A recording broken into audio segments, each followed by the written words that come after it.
Hey YouTubers, Electric Adventures here with a very special package and from a great YouTuber and mate, John, 1msx2go, all the way from Portugal. It's Portugal, isn't it? Yes. Silly. So there's the package. Still saddens me that postage, that we get ripped off so much by postage in Australia. And I'm sure John pays more postage than people do in the UK even. I haven't seen what they charge in Australia. Okay, well here we go, John's done the note. And I know John received my package yesterday, so I had to do anything, and I forgot to put a note in, so my turn to forget this time, John. And we have quite a big note. So, hi Tony, hope is all well. As promised, inside you will find and for a certain system. And not forgetting, there's a DVD with some magazine scans in there, which is awesome. And some Brucey bonuses. And one of them's an MSX game.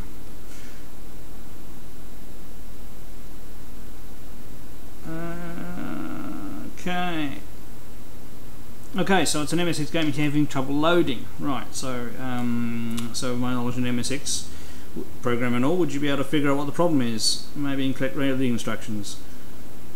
So I figure it out and let him know. All right, well we'll give that a go. We'll make this a learning session. So obviously I'll tape this unwrapping bit, and then we'll do the play bit with whichever bits are in here, and but we'll also have a go at loading this tape and see what we can work out. And yeah, the SNES converter, because I haven't really been able to get any SNES games at all, and certain titles, like I picked up Raid and Trad for the American SNES, and obviously don't have a system to play it in, so I'm hoping the SNES converter will help. And oh, look at this, he's used to use a piece of paper, a poster printed off from Electric Software. This is not Electric Adventures, it's Electric Software, so they are around making stuff for the MSX. I had my name first though, so. Alrighty, what have we got in here? So we have, so I said I won't tell you what I sent John. John will do his own video when he gets a chance. So first here we looks like we have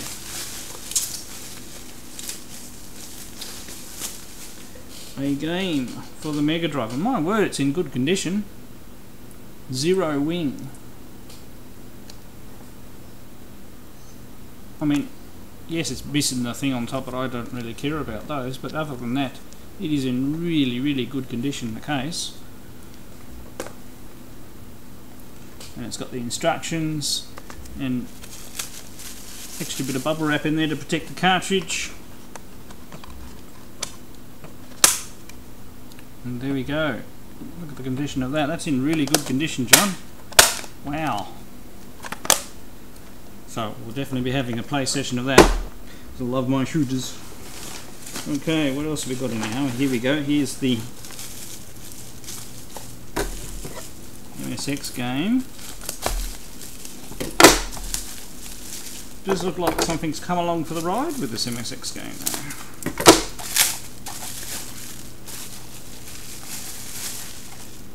So here we have Fire Rescue by Kumar. Kumar are actually, they made the first assembler that I used. Do I have the book handy? I might indeed. Sorry for impromptu. There it is. Right. So there we go. Kumar also made starting machine code in the MSX, and it came with on tape an assembler. So that was one of the early assemblers that I used. So I knew a bit about the machine, so it'll be interesting to see what the game's like. I haven't actually seen any other software by Kumar before. And snuck into that package, no mention of all who's sending this, we have Ninja Gaiden for the Game Gear. So definitely didn't have this game, and Ninja Gaiden is an excellent excellent little game. So won't be able to do a demo of that just yet because I don't have, although I could do it without sound. We might be able to work something out. We'll see how we go. Alright, and now we have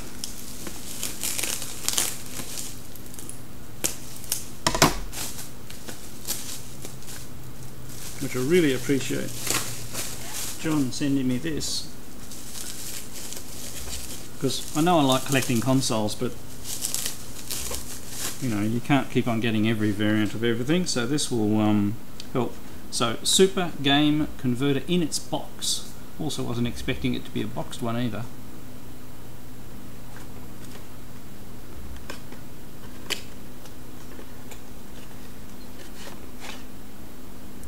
So I've never seen one of these either. So we've got, obviously, you know, that goes into the SNES, and you've got two different plug connectors, one on the back and one on the top. So very cool. I'm gonna have to give that a go and see if we can get that rating working. Thank you so much, John. And yes, there's another item in there, which would be the DVD John was mentioning. He's also snuck in something else there as well. It's a copy of Doom 3 for the Xbox. And I take it this plays on Xbox 3. I mean, I've got an original Xbox as well, but I've got an Xbox 360 inside the house that I use when I can't get on that PS3 of mine. So, wow. I don't think I have played Doom 3 on the Xbox. There you go. And here we go. Here we go. Here's the magazine disc. So this is a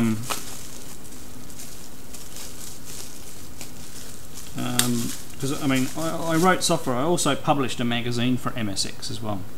Downloadable off my website, by the way. So if you haven't seen those particular magazines, just go to electricadventures.net and you'll find the links, and you can download the magazines that I wrote. But these are some of the other ones that came out. There were actually a lot of magazines from quite a few different countries. I got issues of MSX Computing myself, and maybe I think I had about one issue of MSX User. Not all of the magazines made it down here. So this has got what MSX, MSX User, MSX Computing, quite a few issues of that. All from ranging from 1984 all the way through to 1987. So there's bound to be some really cool stuff on those. So yeah, John, thank you very much for doing a trade with me. Always welcome. You know, one of my best friends on YouTube. He's a great guy. Make sure you check out his channel. He just did recently a really good video showing all of the different models of MSX1 computers there were, and challenges everybody to tell him how many there were by counting the images. It's there are way more than you would think. And you know, check out his channel. Great guy, great YouTuber. And I'll put a link down to his channel, and I'll actually link that video because that's a really good one. And let's go and try out some of these things. So I'll do the gameplays first, and then we'll have a go at that tape. Obviously, very excited to try out getting RAD and TRAD working first. So I do have to insert cartridges in my Super Nintendo quite a few times before they work sometimes. So the cartridge slot must be a little dirty. That in combination, so I chose my cleanest game, which was International Cricket, put it in the back of the Super Game Converter. I take it so that supplies the I'm a valid cartridge signal, and then you plug the other cartridge on top. At least I think that's how you're supposed to use these. I haven't actually checked anything, but I seem to have got it working.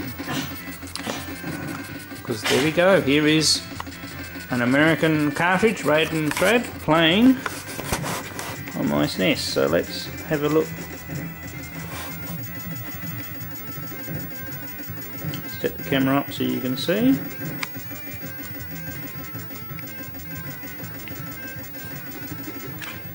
And let's see how this plays.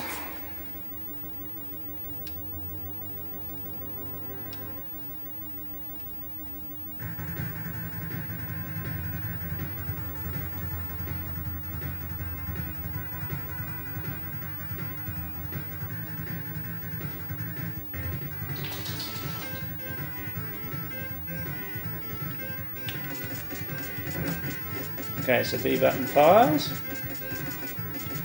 I'll go for blue lasers. So I'll be interested in... Oops. Knowing how people think this plays speed-wise from being played on a proper 60 Hz system. Besides the fact that I'm playing really badly. Well, it does have repeat on the button, but you can fire past by pressing the button continuously. The actual screen height aspect ratio is throwing me off a little bit. I think we better continue because that was just terrible. See if we've got the hidden... Has it really been that long since I've played?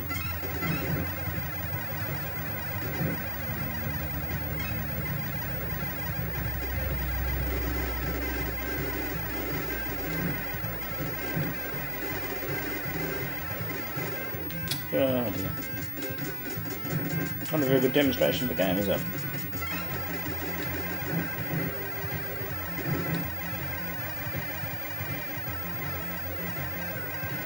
Yeah, the crushed aspect ratio is a little bit hard to get used to. You know, screen doesn't seem as high. I suppose it was a vertical facing arcade game.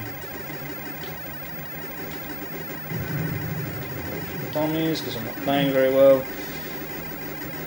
I'm not going to make it through otherwise. I do have to kill 2 of these things.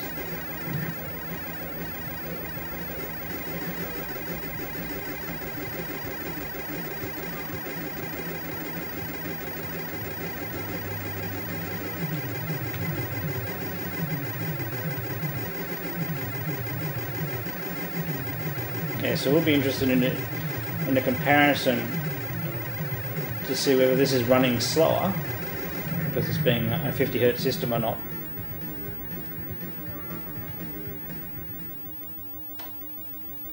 But other than that, it's just brilliant being able to play Raid and Trade finally. One of the games that I definitely sunk a lot of money into in the arcades. Do apologise, looks like our black line's back on the camera.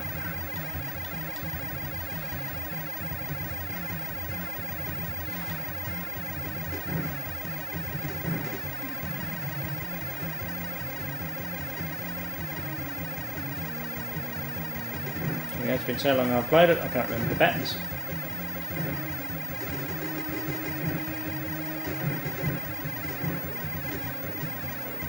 Getting that one up might be a good idea considering how badly I've been playing.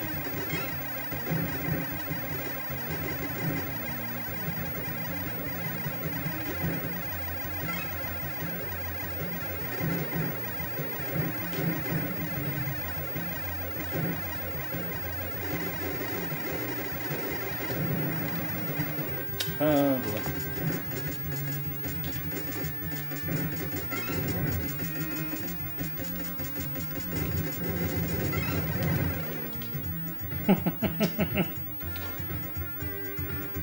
Alright, well besides my not very good demonstration of gameplay, I have Raid and Trade working on the SNES. Thank you, John. Excellent little device. Obviously need to probably clean both the Raid and Trade cartridge and the cartridge slot in my SNES. Make it a bit more reliable.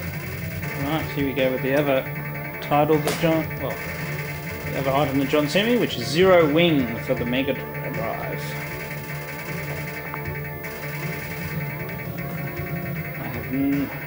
I vaguely remember Zero Wing from the arcade.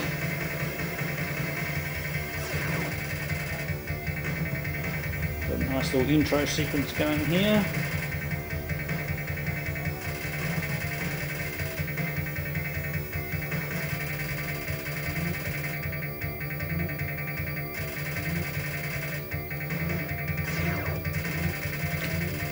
Don't you just love translated Japanese?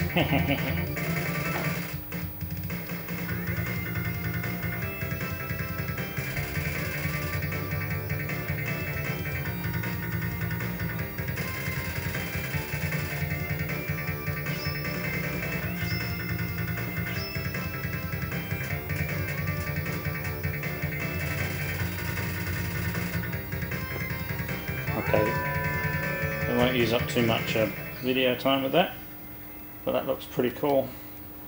So it's by Zero In by Toplan.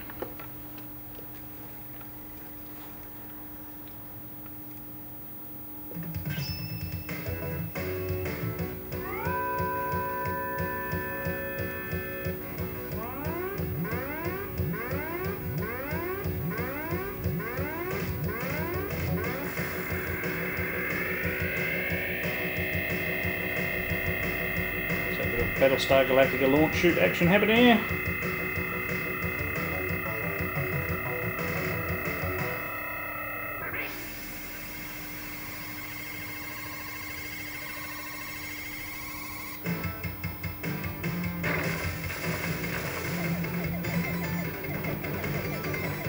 Okay, so we've got some side scrolling.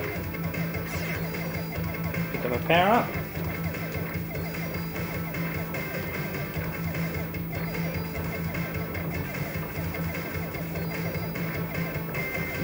Coming at us. Okay, different thing. Okay, now we got lasers. Don't know whether you can destroy that, no.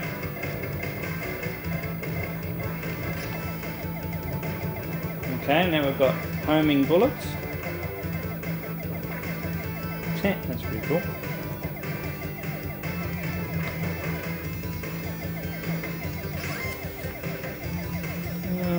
Maybe that was a bomb or something we picked up. Music has a similar feel to Hellfire. I'm not sure if I've got to change weapons back again or not.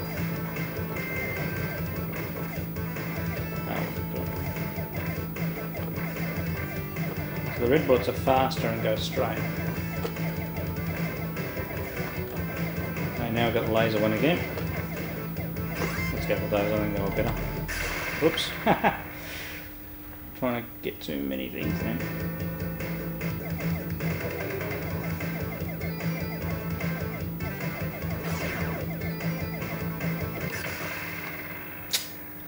Not putting my focus in the right area. Actually, even the scoring section looks a hell of a lot like Hellfire.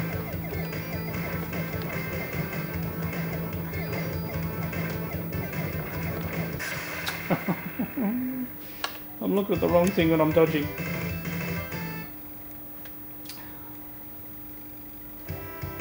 I'm not having a... Let's continue, just play a little bit longer.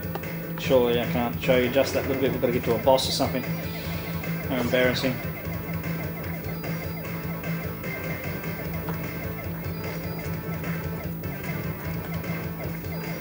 So I'm dodging the wrong thing because those Outrider ships are the same colour as the main ship. I'm dodging those.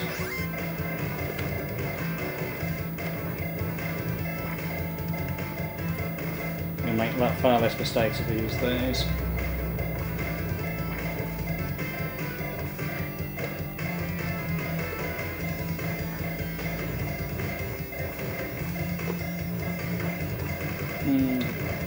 I'd almost go to say the music was written by exactly the same person.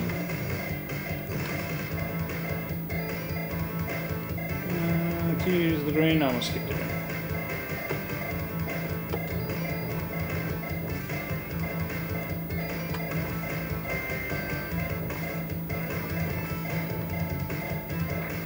You know, it seems like your weapon power-ups go pretty powerful fairly quickly.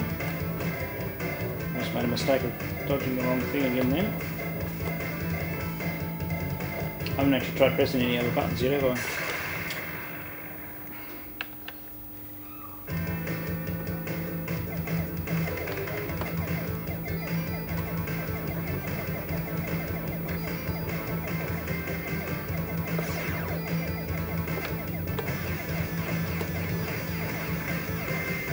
Okay, I don't know what that's doing. Oh yeah, kill things.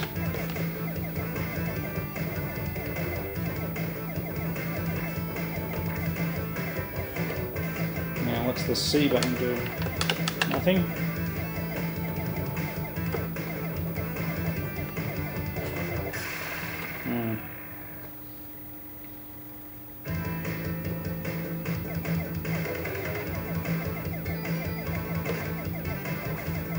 Ah, it's a grapple thing.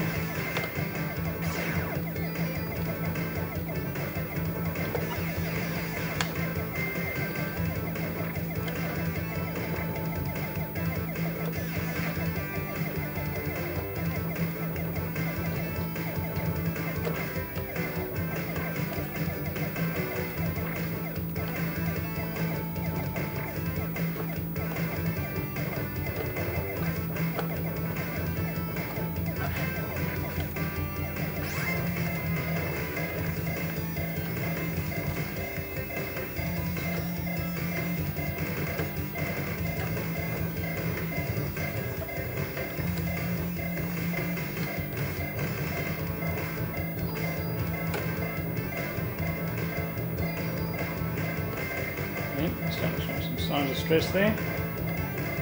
So I'm starting to get used to the gameplay a bit more now. Still don't know what they do. I seem to make us go a bit faster, I think.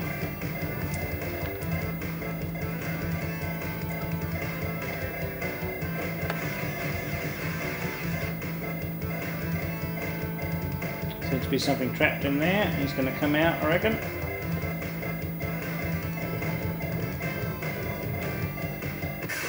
Oops, dodged the wrong thing again. Well, there you go. I would say this one and Hellfire have to be related, and it deserves more gameplay, but I've probably used up a bit too much time. Okay, let's move on to our experimentations. To load Fire Rescue on the MSX. I'm using my MSX2 to start with, just because that's where my cassette cable is hooked up with. Okay, press play on the cassette. Let's see what we can find on the tape. Hope you can see that.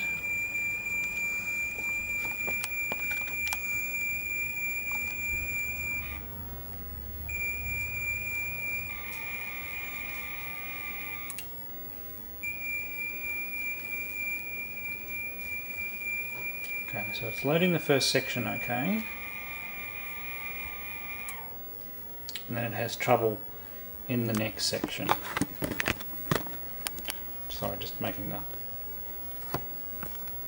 screen record a little higher. So what we'll do, we'll try again. Now my tape recorder has a couple of switches on it. So I don't know, did I record it up high enough for you to see? Right, so it's got these buttons up here. Right, one's labelled attenuator on off and the other one's phase. Sometimes they can help. So it's definitely the correct command. John was worried he was trying the wrong command.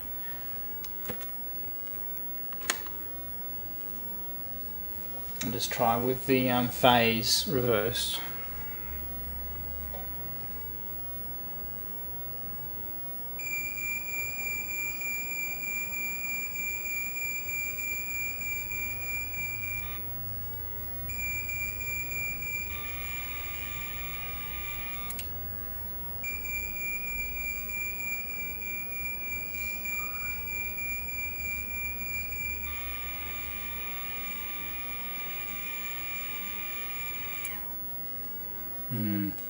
Looks like there might be a bad part on the tape just there.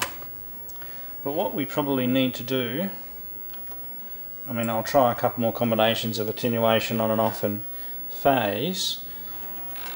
And that first section is probably only a loader anyway, like a loading screen.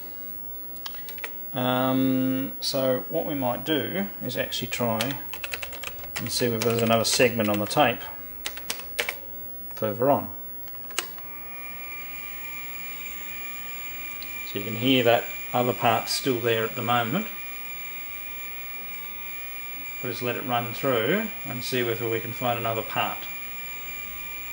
Right, it looks like it might all be in one big block. Oh, here is another section.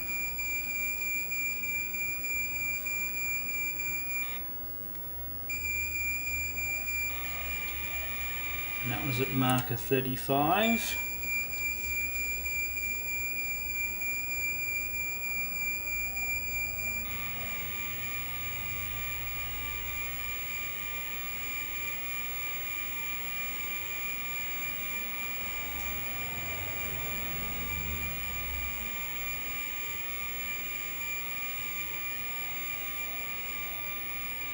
And it hasn't stopped at the same spot, so cross our fingers, let's see what happens.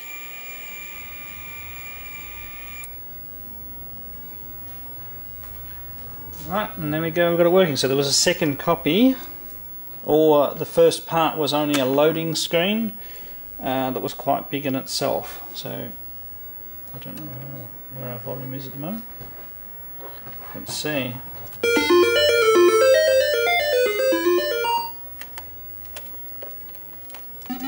Time to go out the top.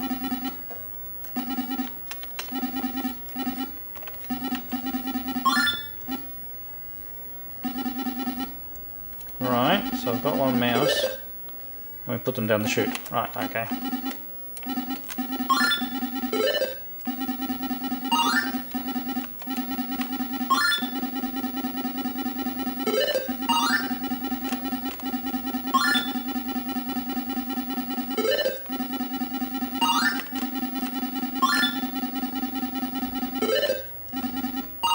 Okay, so let's rescue those. Doesn't seem to be, that's practice, so there's probably no hazards on the first screen. And then we've got our exit. And then we can get out.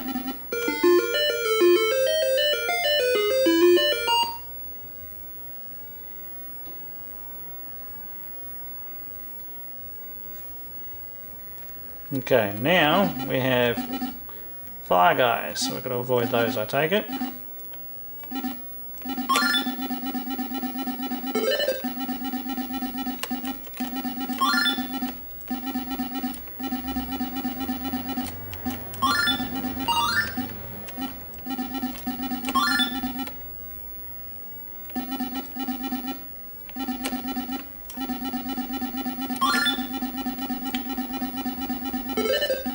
So you got to time it right.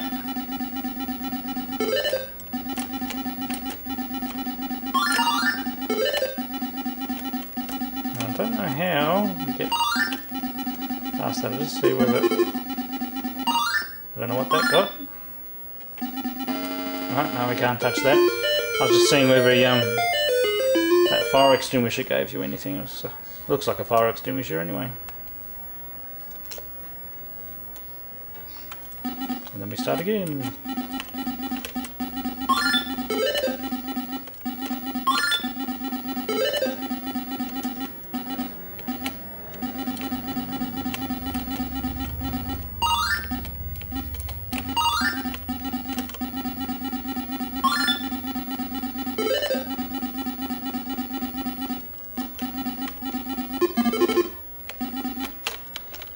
Ah, right, we can grab those and temporarily pull one down. There we go. That's better.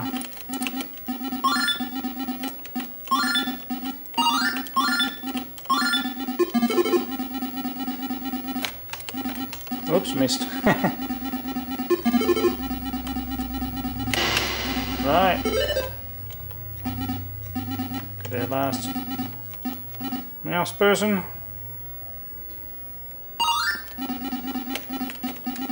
And escape ourselves. There you go, the first level of a building stone. Not a bad little game, there you go. But yeah, trap for the wires, I mean, when I personally make my tapes, I always put a second copy on the second side. They didn't do that in this case, they put a second copy on the first side, I believe, because they're about the same length. Although sometimes they can have a loading screen, which if you think about the number of pixels on the screen can actually take up a fair bit of memory, and all it is a screen and it loads the next part. But they were both called fire, so I'm willing to guess that there was two copies on one side. So try from about position 35, John, and you'll be able to play the game. Excellent.